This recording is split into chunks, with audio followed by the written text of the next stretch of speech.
My story isn't a story of rebellion, but it is a story of brokenness. One Wednesday afternoon when I was 16, I went to the doctor with my mom to address health issues I had been dealing with for a while. Examining my medical history and my current symptoms, the doctor proceeded to pronounce a diagnosis. The condition I was diagnosed with included a side effect of infertility. The doctor said that it would be very difficult for me to get pregnant, and I may likely not be able to get pregnant at all.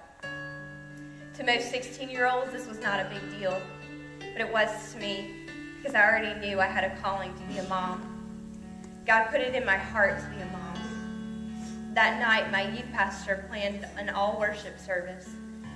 We started the evening in small groups to pray for each other. Some of my friends knelt down with me and laid their hands on me to pray for me. I wondered if God didn't want me to have kids. He gave me a heart to be a mom, but he also gave me a heart for adoption. I knew I wanted to adopt even if I could have children, so did he want me to adopt all of my children? I had so many questions and fears. Who could love a woman that couldn't have kids? Would I ever have a chance to be a mom?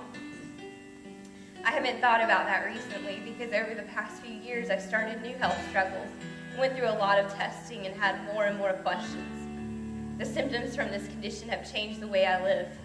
At times I've been reduced, been hopeless and bedridden. I've managed through it, but who's thinking about caring for a child when you can't even care for yourself? I was struggling with accepting what was happening. What had I done to deserve this? I was trying to do it right by following Jesus. Didn't I deserve something better?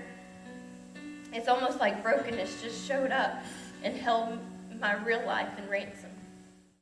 One day I was venting to the Lord about things in my life, as I do so often.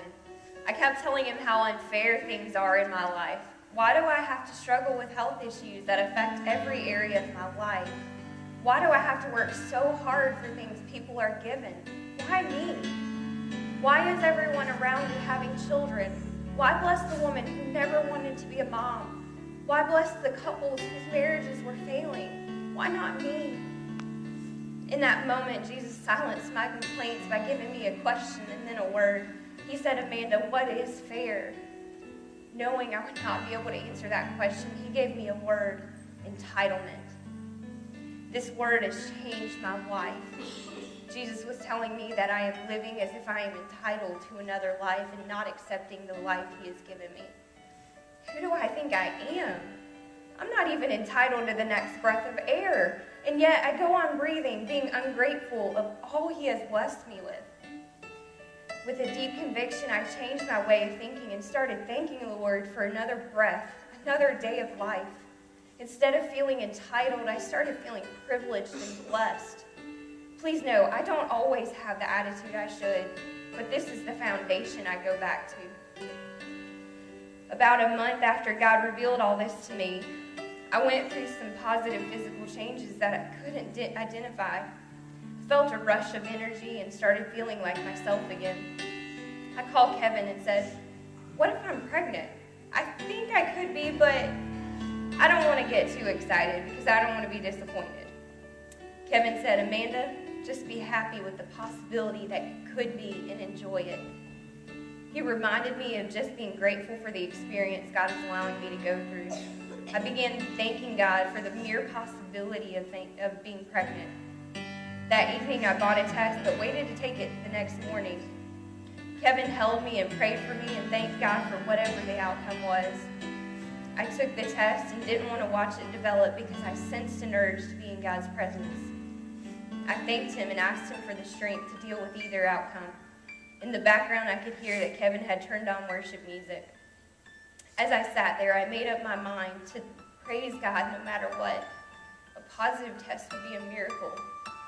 But if the test was negative, I was going to be thankful. I'd be thankful no matter what. But the test wasn't negative. It's my privilege to tell you that Kevin and I are expecting our first child. Church, God does miracles.